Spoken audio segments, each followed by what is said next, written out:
What's going on, y'all? I'm back again with another video for y'all. Uh, first, first things first, I want to say thank you to everybody who supported my video from yesterday. A couple of people who shared it, people I didn't even know shared it. I appreciate y'all. I love y'all, man. Let's just keep this going. All I can do is provide value to everybody, man. That's all I want to do. I love talking about stocks. When I go on my phone down rabbit holes looking up this stuff, and thank you to everybody who supported, man. That means a lot. Thank you to everybody who shared it. I didn't even know some people who shared the video, and I appreciate it. And I'm going to just keep it going, man.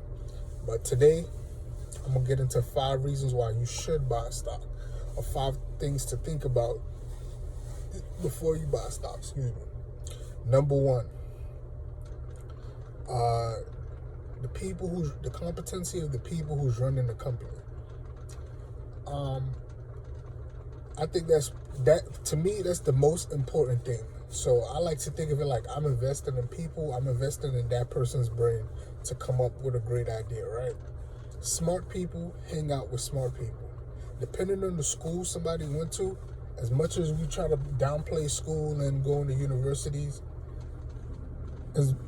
depending on the school somebody went to, it also means that the other people that was around them. For example, Mark Zuckerberg did not start Facebook. If you remember back in the movie, the twins had Facebook. They started Facebook. They just needed Mark Zuckerberg to code one thing in the Facebook, but then he realized it was a great idea, and then he took it and ran with it, right? Steve Jobs, and that was at Harvard, I believe. Steve Jobs did not come up with Apple. I mean, he had the Apple computer, but the most important thing about Apple, which is the user interface, I think he got that from Gateway, which is that old computer that had like the cow symbol, the black and white, or like some printer machine or whatever. But long story short, what I'm trying to say is that all of these people did not originally come up with the idea, or they was around other smart people who had a great idea, and they just perfected it and took it over. And that was only because of the school they went to, because of the people that was around them. So they were able to iron sharpen iron. Like, you have a great idea, but I'm able to add to that idea, so I make it better. Either I'm gonna take it, or I'm gonna help you grow yours. But either way, the school that people go to, or the people who are in leadership in the company, does matter. I would much rather invest in a company of somebody who have a Harvard MBA, or somebody who went to MIT, than somebody who went to Seagerville Valley Community College. I mean, it sounds bad, but no offense, that's just the truth. So that person who went to Harvard or MIT has access to a lot more resources, a lot more other smart people around him than the person who went to Seagerville Valley State University.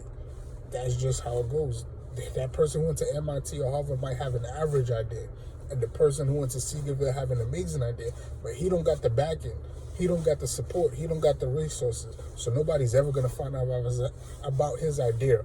Or if somebody do find out about his idea, it's probably going to be somebody with a Harvard MBA, or who went to Wharton School of Business, and who's going to see the potential in his idea and invest in that idea. So the school that these people are going to does matter. The education that they're getting, the people who they're hanging around does matter. You are who you hang around. So that's for one. The competency of the people who lead in the company. 2 is, what is proprietary about this company?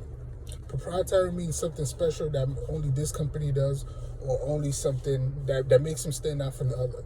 Listen, there's no other company on the market right now that's delivering your packages in a day or a day and a half like Amazon. That's proprietary to Amazon. If you order something in the morning, they'll have it on your doorstep by the afternoon or the next day. That's something very special, like that they do, that nobody else can do. Chipotle is the only company currently right now who every morning all of their food get delivered to them fresh. Why? Because they have an agreement with local farmers wherever there's a Chipotle open.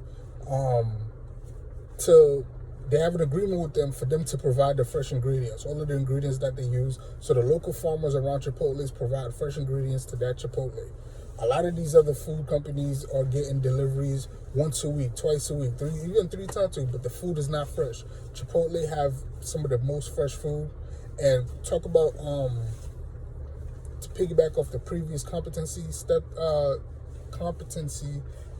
rule that I made earlier. The guy who started Chipotle went to Culinary Institute of America. So he actually knows food and understands food also. Before, he's not just a business guy. But anyway, so yeah. 2 was what's proprietary to the business, what makes him special. Microsoft. 7 out of 10 computers that are being used right now around the world, 7 out of 10 use a Microsoft operating system. Use the Windows operating system. It's going to be hard for another company to come by and to get some of that market share. That's very special because they've grown the popularity of their company to the point that 7 out of 10 computers that are open up today are Microsoft or Microsoft systems that are being used. 3. How long has the business been in business? Me personally, I don't invest in any company that's been in business less than 7 to 10 years. 7 to 10 years, I have to see track record and I have to see do a little bit of debt. And even when I say 7 to 10 years, it's also how the books is looking, right?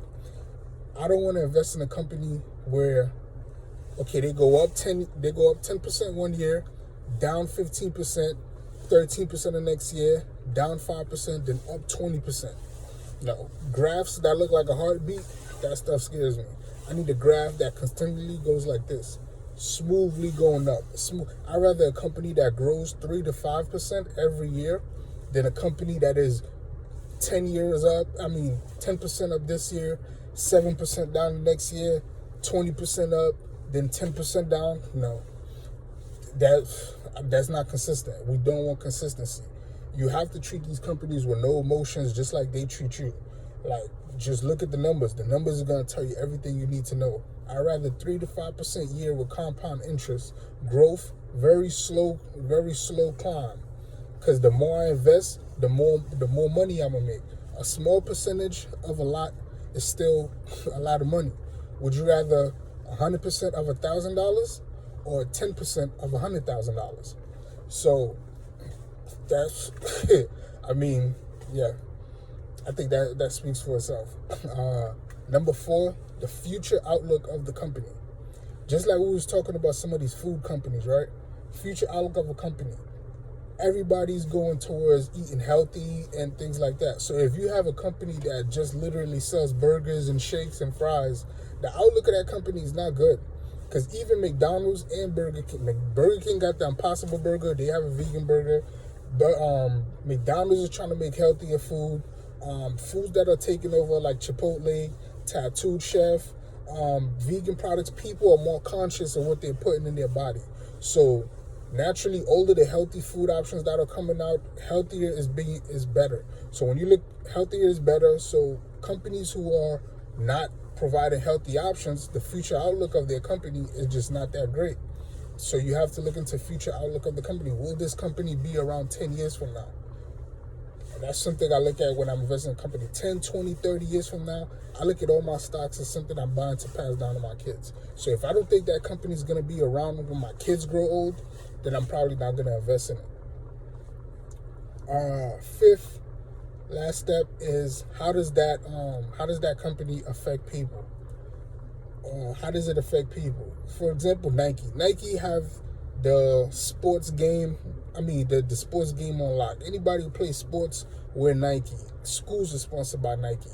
Everything that have to do with sports, working out, sponsored by Nike. If Nike went out of business, do you understand how much of an effect it will have on people? If Amazon stopped delivering every day or every other day, that will have a strong effect on people. So how much are people emotionally or tied to these companies?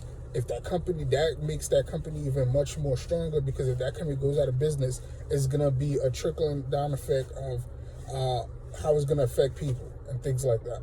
So that's in a nutshell. That's not everything, but there's each of these 5 steps. I go into more details, but in a nutshell, if you're just starting, just focus on those 5. You should be good, man. I love y'all. Peace. We all could be successful, and we all can win. For real, man. Buy some stocks and comment down below. We can talk about it. So, love y'all. Peace. And that was just today 5 reasons why I would buy stocks. Peace.